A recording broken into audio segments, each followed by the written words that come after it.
On a quiet evening, a shocking crime sent ripples across the nation. Charlie Kirk, a well-known and controversial political figure, was shot in an attack that immediately dominated headlines and airwaves. Within hours, police moved swiftly, announcing that a man named Tyler Robinson had been apprehended with a rifle authorities claimed was used in the shooting. The narrative seemed simple: a suspect, a weapon, and a devastating crime. But in true crime, things are rarely as simple as they first appear. Weeks later, a doctor's forensic testimony shattered the case wide open. The bullet recovered from Charlie Kirk's body, the very piece of evidence prosecutors said tied Robinson to the crime, didn't match his rifle. That revelation raised a chilling question. If Tyler Robinson's gun wasn't the weapon that ended Kirk's life, then who fired the fatal shot? Tonight, we peel back the layers of this case, examining the crime scene, the courtroom drama, and the national fallout from a discovery that threatens to unravel everything we thought we knew. This is not just a story about one man accused of murder. It's a story about justice, evidence, and the dangerous consequences when the truth doesn't fit the narrative. Before we dive into this story, remember, this is Detective Kate, True Crime, a channel that stands for justice, and giving every case the attention it deserves. Drop a comment and let me know where you're watching from.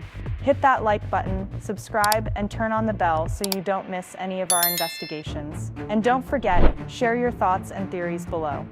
Every clue counts. Breaking tonight, a crime that shocked the nation has taken an unexpected and dramatic turn. Charlie Kirk, a polarizing political figure and conservative commentator, was gunned down in broad daylight, a brazen attack that instantly sparked headlines and left the country demanding answers. Within hours of the chaos, law enforcement announced the arrest of a suspect, Tyler Robinson, a man quickly painted as the shooter after officers found him in possession of a rifle near the scene. For many, it seemed the case was solved as swiftly as it began. But tonight we uncover a twist that challenges everything prosecutors thought they knew.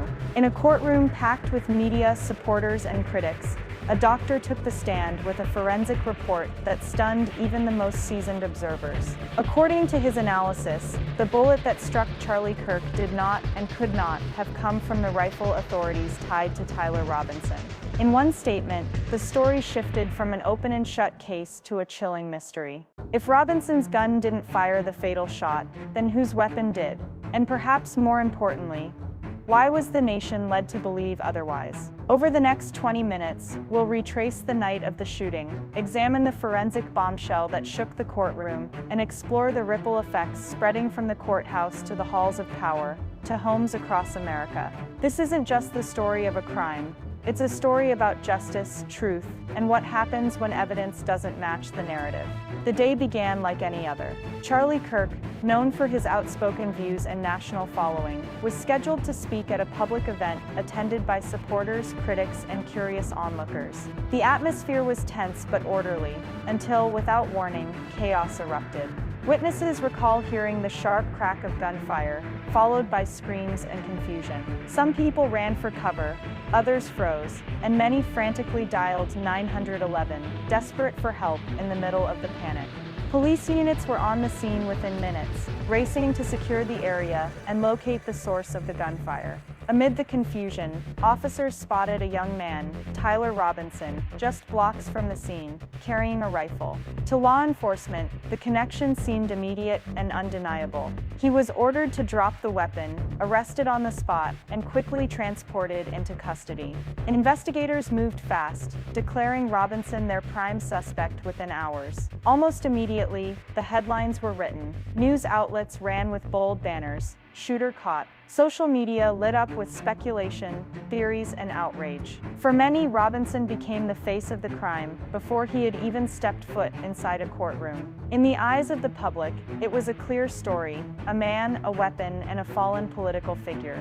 But what appeared so straightforward in those frantic first hours would soon unravel into something far more complicated and far more troubling. In the days following Robinson's arrest, prosecutors moved swiftly, confident that the evidence spoke for itself. Tyler Robinson was painted as the lone gunman, the man who had silenced Charlie Kirk with a single, devastating shot. But behind the scenes, another layer of investigation was quietly unfolding, one that would challenge the very foundation of the case. The bullet recovered from Kirk's body was sent for forensic analysis, a routine step in any high-profile shooting. Weeks later, in a packed courtroom, the results were presented by a respected medical examiner and ballistics expert. What he revealed would stun everyone listening. With careful precision, the doctor explained how every gun leaves behind a unique fingerprint on a bullet, grooves, markings, and microscopic ridges that can be matched with near certainty to the weapon that fired it. The science, he said, was clear. And in this case, the science did not align with the story prosecutors were telling. According to his analysis, the fatal bullet that struck Charlie Kirk did not match the rifle police had seized from Tyler Robinson. The weapon prosecutors insisted was the smoking gun simply did not fire the shot that ended Kirk's life. The courtroom fell silent as the weight of the testimony sank in. For the first time, the narrative of Robinson as the clear and obvious shooter began to crack. Defense attorneys seized the moment, calling it proof of wrongful accusation. The prosecution scrambled, suggesting theories of a second weapon, or that Robinson had an accomplice still at large. What had seemed like an open and shut case now stood on shaky ground. And outside the courtroom, the revelation sparked an even bigger question. If Robinson's rifle wasn't the murder weapon, then whose was? Outside the courthouse, the reaction was immediate and explosive. News outlets scrambled to interpret the bombshell revelation, spinning their own narratives for a hungry audience. Some anchors called it evidence of a cover-up, pointing to inconsistencies in the investigation and questioning whether the wrong man had been arrested from the very beginning. Others leaned into the idea of a broader conspiracy, that if Robinson wasn't the shooter, then perhaps a second gunman was lurking in the shadows. Still others framed it as a tragic failure of law enforcement, a rush to judgment that could leave the real perpetrator free, while an innocent man faced the trial of his life. On social media, the story spread like wildfire. Hashtags surged into trending lists, #WrongGun, #JusticeForKirk, and #FreeRobinson. Thousands of users debated fiercely online, some demanding Robinson's release, others insisting he must have played a role, even if the weapon didn't match. Amateur detectives dissected every video clip, every police statement, every courtroom leak, trying to piece together the puzzle on their own screens. Politicians and activists were quick to seize the moment. On one side, tough-on-crime voices demanded harsher crackdowns, arguing that even if Robinson wasn't the trigger man, he was part of a dangerous plot. On the other side, criminal justice reform advocates pointed to the case as proof of a broken system, one too quick to label, prosecute, and punish before the facts were clear. The case became bigger than Robinson, bigger than Kirk. It was now a flashpoint in the national conversation about justice, truth, and accountability. In the middle of this storm stood Erica Kirk, Charlie's wife. In a rare public statement, she urged calm while demanding answers. "My husband deserves justice," she said, "and the public deserves the truth. We cannot rest until we know who pulled that trigger." Her words, steady but filled with emotion, only added to the weight of the moment. For many, it was no longer just about one man on trial. It was about whether the system itself could be trusted to deliver the truth. As the dust settled from the explosive courtroom testimony and the nationwide debate it unleashed, one haunting truth remained. The bullet that killed Charlie Kirk does not match the rifle taken from Tyler Robinson. That fact, simple yet devastating, leaves behind more questions than answers. Was Robinson wrongly accused in the rush for justice? Was there another shooter hidden in plain sight? Or could this be evidence of something larger, a cover-up, a conspiracy, or a mistake that authorities would rather the public never see?